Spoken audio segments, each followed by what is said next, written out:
À Carcassonne, un professionnel a accepté de nous livrer ses secrets de fabrication. Christophe Barbier est spécialisé dans la bûche glacée. Salut Yann. Ça va? Sa bûche, on la trouve au rayon surgelé de nos magasins, à côté des glaces. Christophe en produit à la chaîne 40 000 par an. À 2 mois des fêtes, l'activité de l'industriel bat son plein. La recette du jour, une bûche vanille mangue passion. Allez, c'est parti. Tout commence dans cette cuve où sont mélangés du lait et de la crème, avec l'ingrédient qui fera toute la saveur, de la vanille de Madagascar. Donc voilà notre fameuse vanille qui est livrée directement sur des sachets de 5 kg. Vous voyez que c'est des petits fagots qui sont liés, tout est fait à la main. Aujourd'hui, on est à 400 € le kilo. Donc c'est vrai que la vanille, pour nous, c'est un trésor déjà. Pour réaliser ces 1500 bûches du jour, Christophe va dépenser 1600 € pour 4 kilos de vanille. Heureusement, un autre ingrédient plutôt étonnant ne lui coûte presque rien. Comme tous les fabricants, Christophe insuffle par ses petits tuyaux de l'air comprimé dans son mélange. Alors ici, c'est tout simplement le cheminement de l'air compressé qu'on met directement à travers notre turbine de glace. L'air est indispensable pour que la bûche ne soit pas dure comme un glaçon et donc immangeable quand on la sert. Nous mettons à peu près 30% d'air dans la crème glacée à base de lait et 15% d'air dans notre sorbet, par exemple sur la mangue passion aujourd'hui. Le résultat, c'est ce long serpentin de crème réfrigéré à moins 4 degrés. Une fois découpée et empaquetée, la bûche de Christophe sera vendue 10,80 € dans le commerce. C'est 10 fois plus cher que les premiers prix. Un écart que Christophe justifie par l'utilisation d'ingrédients naturels. Selon lui, toutes les bûches ne présenteraient pas les mêmes qualités que la sienne. Et pour s'y retrouver, il suffit de lire les étiquettes. Alors, le consommateur il peut se repérer très facilement. Il repère le volume du produit, donc notamment chez nous c'est 900 ml, et ensuite le grammage. Chez nous c'est 604 grammes. Plus il y a de grammage, moins il y a de l'air. Et moins il y a de grammage, plus il y a de l'air. Par exemple, si on identifie 900 ml, si un poids à 450 grammes, ça équivaut à 50% d'air dans la crème glacée. Certains fabricants ne manqueraient donc pas d'air pour gonfler artificiellement les prix. En nous rendant dans une grande surface, nous allons constater que certains utilisent ce procédé jusqu'à la limite légale fixée à 50% d'air. Sur cette bûche à 6 €, le taux d'air atteint les 44%. Cette célèbre glace, au doux nom italien qui coûte moins de 4 €, contient 47% d'air. Mais l'exemple le plus frappant, c'est la bûche premier prix à moins d'1 €.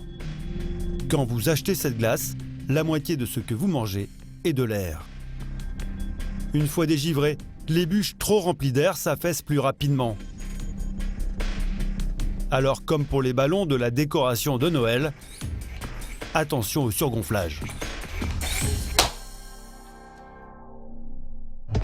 L'autre astuce utilisée par les industriels pour abaisser les coûts de fabrication, c'est aussi parfois de remplacer des ingrédients les plus chers par des substituts et des extraits. Notamment pour les arômes, pas toujours très naturels. De quoi sont-ils composés et surtout, comment sont-ils fabriqués? Pour le savoir, nous avons pris rendez-vous avec le seul laboratoire qui ait accepté de nous ouvrir ses portes. Ce fabricant indépendant d'arômes en conçoit chaque jour pour les industriels de la pâtisserie. Voilà. Ce matin, son directeur doit réaliser un arôme de vanille pour un fabricant de bûches de Noël.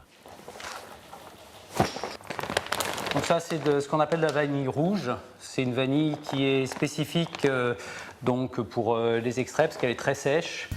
Avec lui, pas forcément besoin d'ajouter ses gousses de vanille à la recette d'une bûche, car il a une technique pour en extraire la formule. Ces vanilles rouges en petits morceaux, on va les couper. Ensuite, on va le mettre dans un petit tube pour faire l'analyse de sa composition et d'essayer de refaire un arôme de vanille qui soit le plus proche possible de la réalité.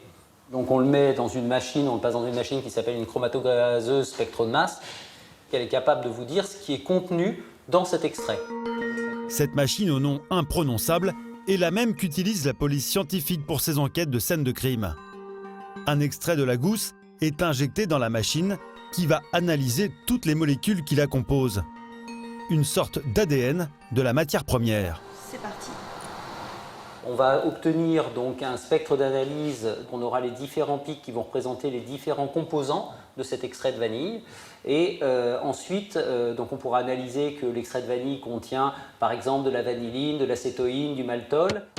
Une fois chaque molécule qui compose la vanille identifiée, il leur suffit de consulter le manuel de chimie. Objectif, recréer le goût de vanille de façon totalement artificielle et à moindre coût. Pour cela, direction l'espace de stockage au sous-sol.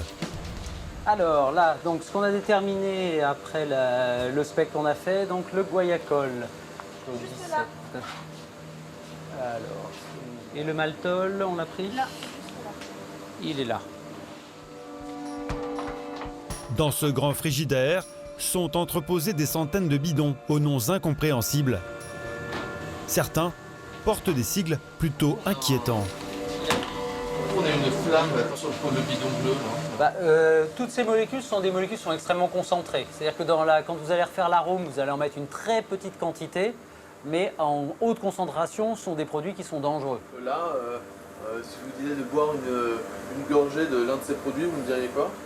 Je vous demanderais si vous avez l'habitude de boire un berlingot de Javel, vous, chez vous? Non. L'arôme de synthèse qu'il va fabriquer est un produit dangereux s'il est consommé à forte dose. Mais la loi française est stricte et impose des doses maximales à ne pas dépasser. Pour recréer l'arôme de vanille, les deux chimistes vont utiliser 7 substances différentes. Alors on va commencer par le guaiacol. 0,01%. Une demi-goutte, là ça va être pratique. Tiens. Ouais. Ils respectent scrupuleusement la recette. Et 1 heure plus tard, l'arôme prend forme. Nos deux laborantins semblent plutôt satisfaits de leur potion du jour. Oh ouais, ça me rappelle mon enfance.